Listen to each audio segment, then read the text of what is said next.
It started on a Tuesday afternoon. Not late, not early, just somewhere in the middle. Daniel was sitting at his desk. The office felt unusually quiet. Most people had already left for the day. He clicked between spreadsheets. Same numbers, same layout. Nothing was wrong. That was the problem. A strange thought passed through him. Nothing here needs me anymore. He leaned back slightly, looked at the screen again. Everything was running, without effort, without friction, without him. Just a passing thought. He went back to work. The next morning felt the same. Coffee. Routine, predictable, safe. Ryan was leading the meeting. 31. Recently promoted. Confident in a quiet, efficient way. Daniel sat near the end of the table. Same seat as always. Ryan clicked through a presentation. Clean slides. Clear points. The system looked familiar. Very familiar. Because Daniel had built most of it. Over years. Small improvements. Small fixes. Nothing flashy. Ryan explained it better. Smoother. Simpler. The room nodded along. Daniel noticed something uncomfortable. No one asked him anything. Just a small detail. But it stayed. Later that day, Daniel walked past a glass office. Inside, Ryan was talking with the director. They both looked focused. Engaged. Important. Daniel slowed for a second. Not enough to be obvious.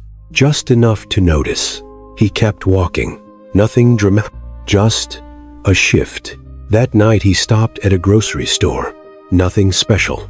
Just a few things for dinner. In line, he glanced at his phone. A message from an old college friend. A photo. New house. 2 kids. Wide driveway. Daniel stared for a moment longer than usual, then locked the screen. He didn't feel jealous. Not exactly. Just behind. A quiet comparison. He ate dinner in silence. TV on. Volume low. Not really watching.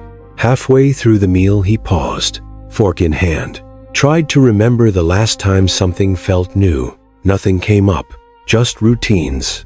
And time passing through them. A few days later, another meeting. Same room. Same table. Different presentation. Ryan again. This time the discussion shifted. Future planning. Optimization. Scaling. Automation. Daniel listened carefully. Something felt off. Then it happened. Ryan said it casually. Yeah, we'll probably automate most of this soon anyway. A few people nodded. No reaction. No hesitation. Just agreement. Daniel felt something tighten in his chest. Because this was everything he had spent years refining. Not replaced yet, but already unnecessary. He didn't say anything. Just nodded like everyone else. Took a note he didn't need. Meeting continued. Normal. Afterward, someone made a joke near the door. Light laughter. Daniel smiled slightly, then walked back to his desk. Sat down, opened his laptop. Same screen as always. For a moment he just stared, not thinking, just sitting with it. Nothing had changed. His job was still there. His role still existed, but something had shifted, quietly, without warning. That evening he stayed later than usual. Not because he had to, just no reason to leave. The office lights hummed softly. A cleaning crew moved in the distance. Daniel opened an old folder, files from years ago. Early versions of the system. Messier. Slower, but unmistakably his. He scrolled through them, trying to feel something. Pride. Maybe, but it felt distant, like looking at someone else's work. A thought settled in. Progress had stopped. Not suddenly, not dramatically, just gradually, while everything else kept moving. He closed the folder, sat back. The room felt different now.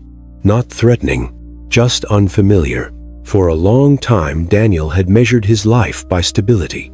Steady job, predictable days, no chaos, no risk.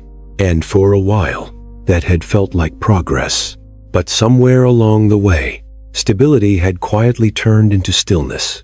Not failure, but not movement either. He realized something uncomfortable. He had stopped asking what came next, not because he had answers, but because things were working well enough, and well enough had slowly replaced everything else. A quiet trade, comfort for direction. That night Daniel didn't turn on the TV. He sat by the window instead. City lights flickering in the distance. Cars moved, people moved, everything moved, except him. Or, at least, that's how it felt. He stayed there for a while, not searching for solutions, just noticing. For the first time in a long time, he didn't try to ignore the feeling. He let it sit, uncomfortable, but clear. A simple question surfaced, not loud, not urgent, just honest. When did I stop moving forward?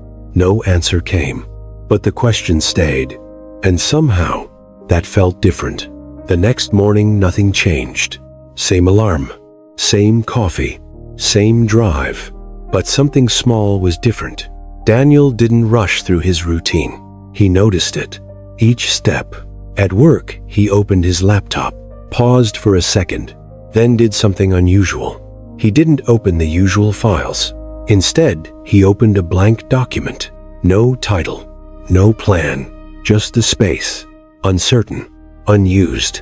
He stared at it, not knowing what to do next, but not looking away either. A small moment, almost invisible, but different. For the first time in a while, he wasn't just maintaining something. He was facing the possibility that something needed to change. Not all at once, not dramatically, just enough to move again. And that was new, quietly new. He placed his hands on the keyboard, still unsure, but present, not stuck, not yet moving fast, but no longer standing still. And for now, that was enough.